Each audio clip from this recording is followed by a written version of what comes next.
If you're neurodivergent, you might have experienced something like this before. Some days, you just hate how hard you love on people. Here's what I mean. When you make a close friend, you pour your heart and soul into it. You stretch yourself out of your comfort zone. You try to grow in your relationship with God so that you can love them better. And you rarely argue for your own point because you just want to do what's best for the friendship. But if you take a step back and actually look at your close friendships, it's hard for your pattern recognition brain to not notice what you're putting in and what's coming back. It's not that you think your friends don't love you. At the head level, you know that they care. You know that they love you. And you know that they're giving their absolute best. But when you notice that they don't give as much of themselves as you give of yourself, a little quiet voice starts to tell you that you're not worth the kind of love that you try to give others. And then there's guilt on top of that. Guilt for even feeling this way because you know exactly what it's like to not be enough for someone. So of course you don't want anyone else to feel that way because of you, least of all the people you love the most. So for the longest time, you keep it all inside. Try to manage it yourself. Try to make yourself more thankful because you're thinking you should be more thankful. Here's what I think is happening. The same neurodivergent wiring that makes you hyper-focus, the thing that makes a meaningful connection absolutely electrifying, is the same wiring behind rejection sensitivity dysphoria. Any gap between how you love and how someone loves you back doesn't come off as just slightly disappointing. It feels like proof that you're not enough,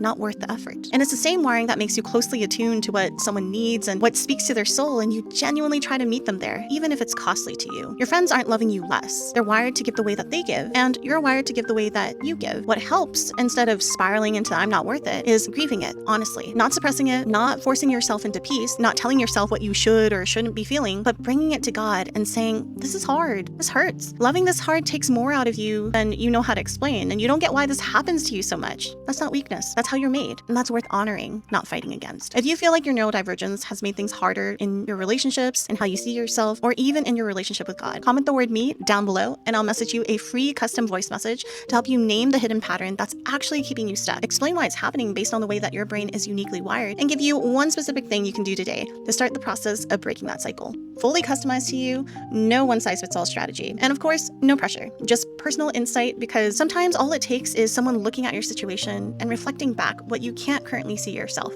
Comment the word me, and I'll send it your way.